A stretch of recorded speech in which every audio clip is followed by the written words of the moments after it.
ओम शांति। 16 अक्टूबर 2025। बाबा के महावाक्य।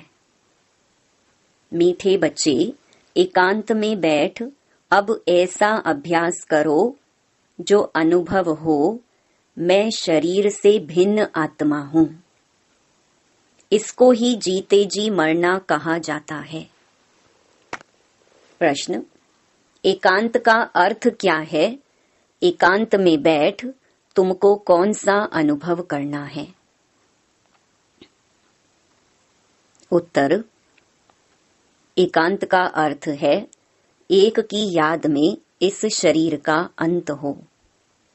अर्थात एकांत में बैठ ऐसा अनुभव करो कि मैं आत्मा इस शरीर चमड़ी को छोड़ बाप के पास जाती हूँ।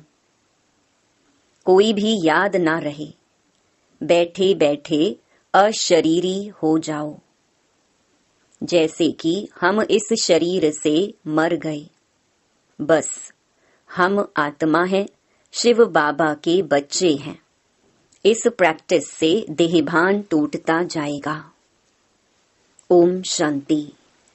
बच्चों को बाप पहले पहले समझाते हैं कि मीठे मीठे बच्चों, जब यहाँ बैठते हो तो अपने को आत्मा समझ बाप को याद करते रहो और कोई तरफ बुद्धि नहीं जानी चाहिए।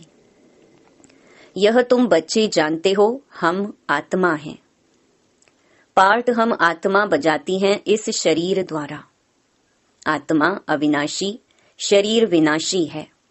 तो तुम बच्चों को देही अभिमानी बन बाप की याद में रहना है। हम आत्मा हैं, चाहे तो इन ऑर्गन से काम लेवें व ना लेवें। अपने को शरीर से अलग समझना चाहिए। बाप कहते हैं अपने को आत्मा समझो, देह को भूलते जाओ। हम आत्मा इंडिपेंडेंट हैं।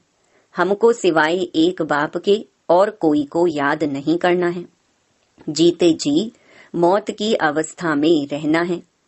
हम आत्मा का योग रहना है अब बाप के साथ। बाकी तो दुनिया से, घर से मर गए। कहते हैं ना, आप मुए मर गई दुनिया। अब जीते जी तुमको मरना है। हम आत्मा शिव बाबा के बच्चे हैं। शरीर का भान उड़ाते रहना चाहिए। बाप कहते हैं अपने को आत्मा समझो और मुझे याद करो। शरीर का भान छोड़ो। यह पुराना शरीर है ना, पुरानी चीज को छोड़ा जाता है ना। अपने को अशरीरी समझो। अभी तुमको बाप को याद करते करते बाप के पास जाना है। ऐसे करते करते फिर तुमको आदत पड़ जाएगी। अभी तो तुमको घर जाना है, फिर इस पुरानी दुनिया को याद क्यों करें? एकांत में बैठ ऐसे अपने साथ मेहनत करनी है। भक्ति मार्ग में भी कोठरी में अंदर बैठ माला फेरते हैं, पूजा करते हैं।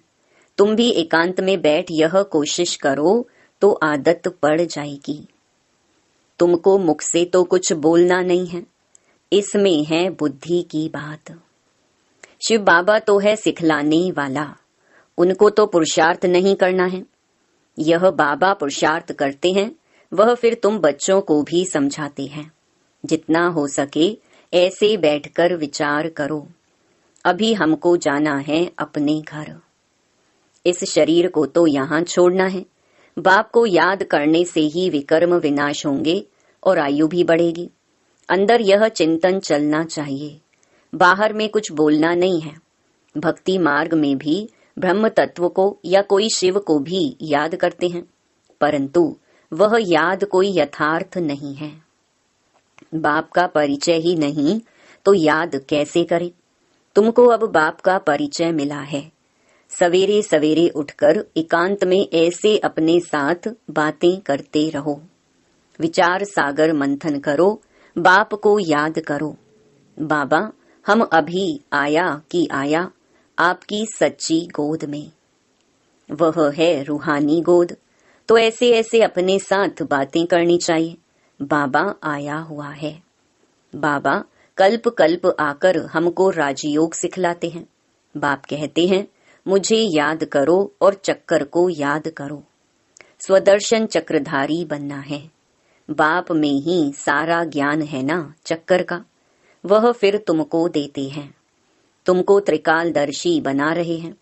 तीनों कालों अर्थात आदि मध्य अंत को तुम जानते हो।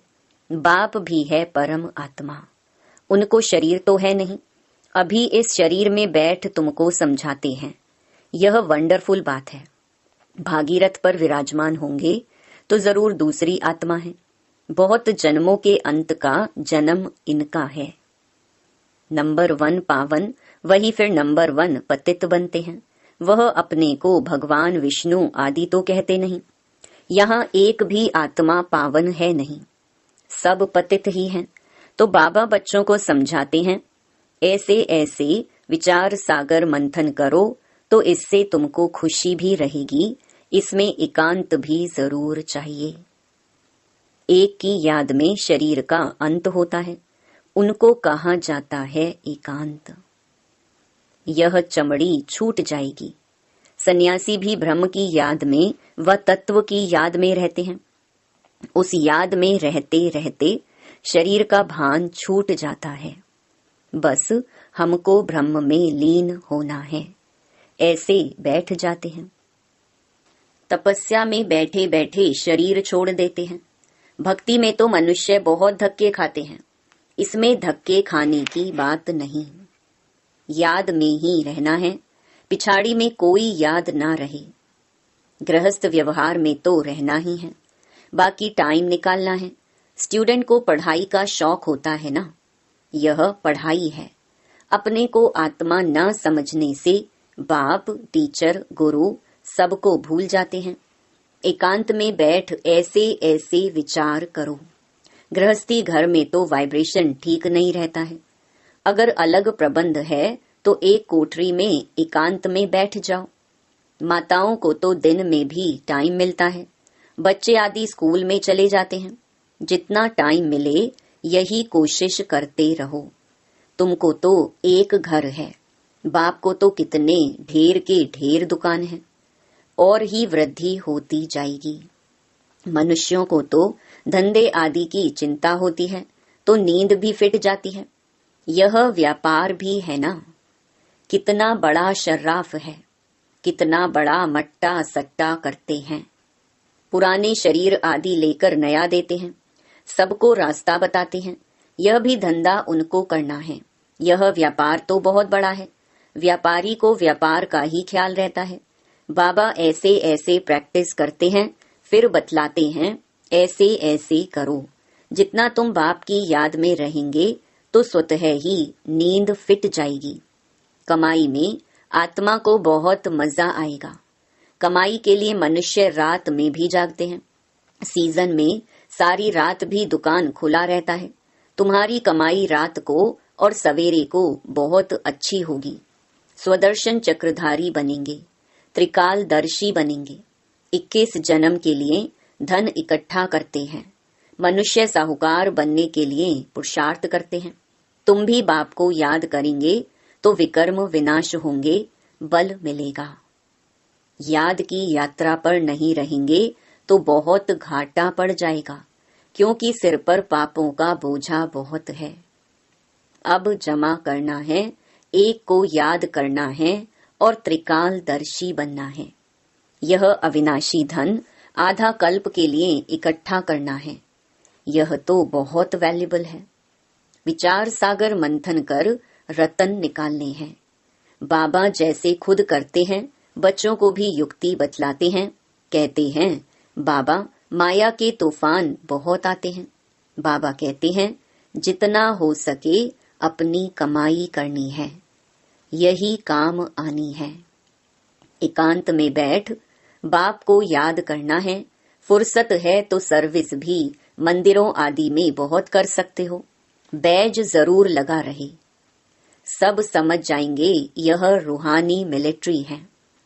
तुम लिखते भी हो, हम स्वर्ग की स्थापना कर रहे हैं। आदि सनातन देवी देवता धर्म था, अब नहीं है, जो फिर स्थापन करते हैं। यह लक्ष्मी नारायण एम ऑब्जेक्ट है ना। कोई समय यह ट्रांसलाइट का चित्र बैटरी सहित उठाकर परिक्रमा देंगे और सबको कहेंगे यह राज्य हम स्थापन कर रहे हैं। यह चित्र सबसे फर्स्ट क्लास है। यह चित्र बहुत नामी ग्रामी हो जाएगा। लक्ष्मी नारायण सिर्फ एक तो नहीं थे, उन्हों की राजधानी थी ना। यह स्वराज्य स्थापन कर रहे हैं। अब बाप कहते हैं मन मना भव। बाप को याद करो तो विकर्म विनाश होंगे। कहते हैं हम गीता का सप्ताह मनाएंगे।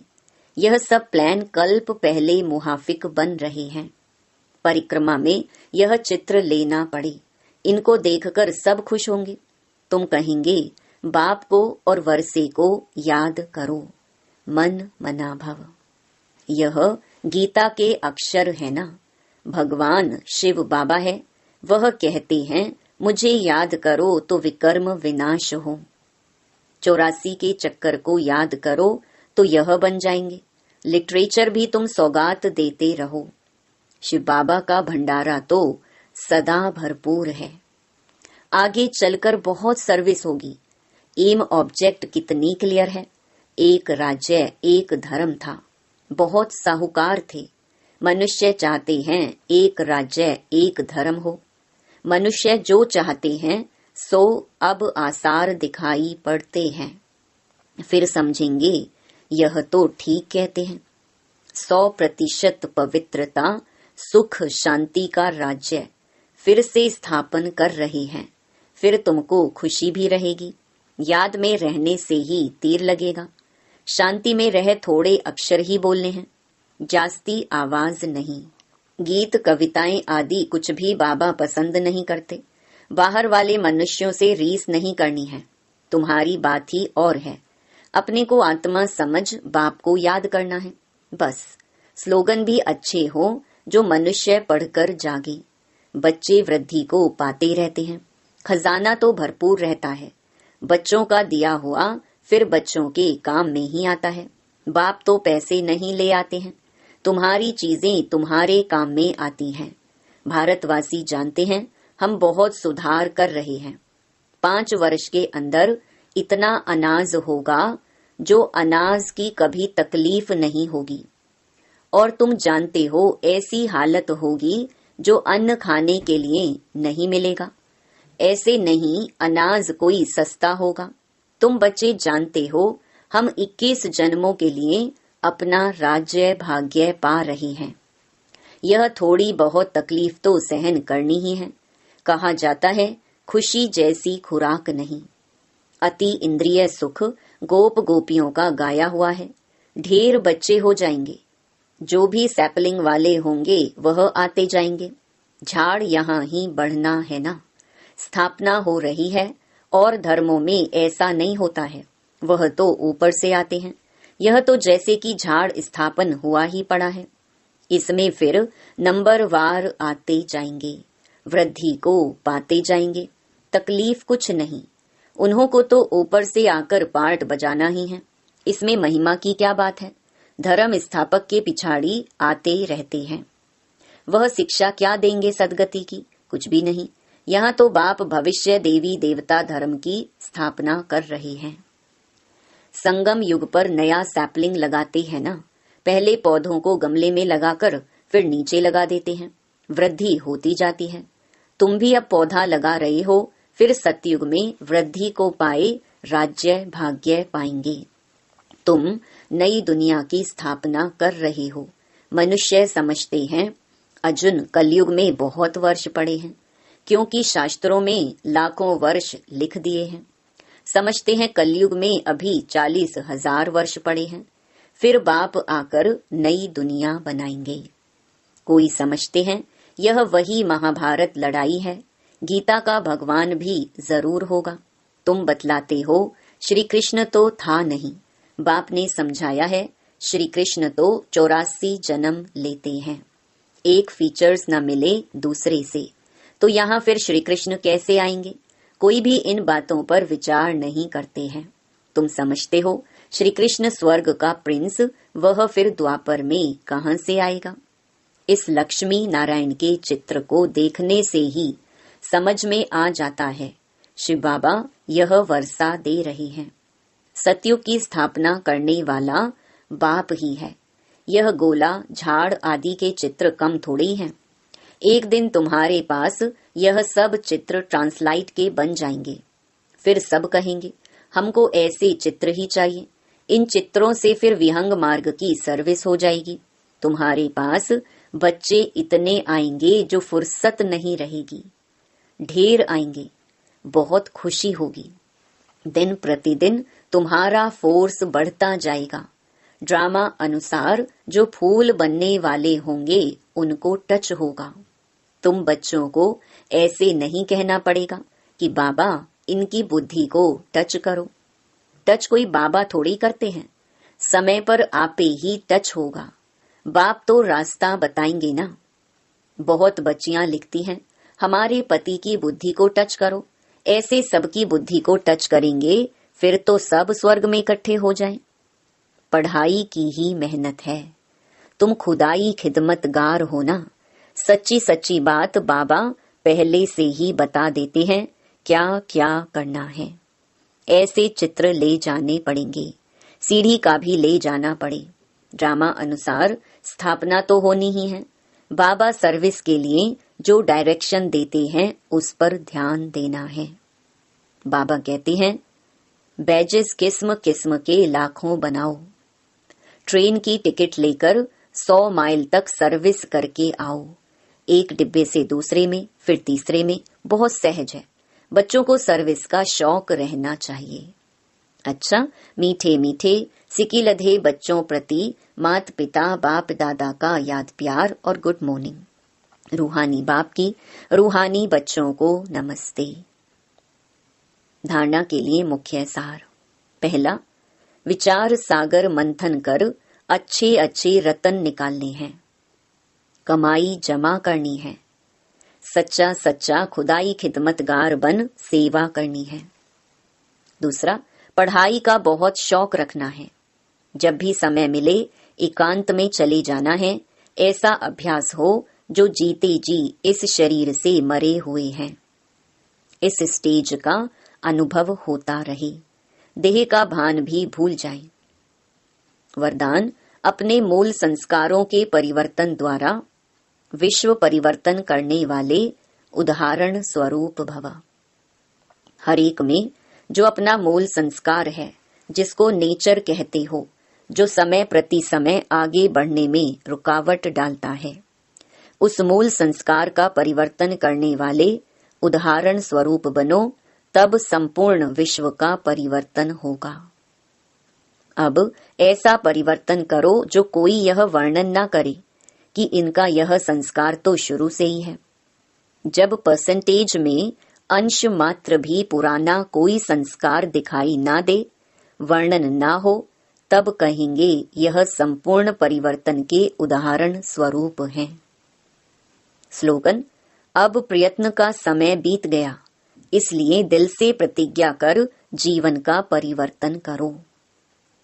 अव्यक्त इशारे स्वयं और सर्व के प्रति मनसा द्वारा योग की शक्तियों का प्रयोग करो। जैसे साइंस प्रयोग में आती है तो समझते हैं कि साइंस अच्छा काम करती है। ऐसे साइलेंस की शक्ति का प्रयोग करो। इसके लिए एकाग्रता का अभ्यास बढ़ाओ। एकाग्रता का मूल आधार है मन की कंट्रोलिंग पावर, जिससे मनोबल बढ़ता है। इसके लिए एकांतवासी बनो। अच्छा, ओम शांति।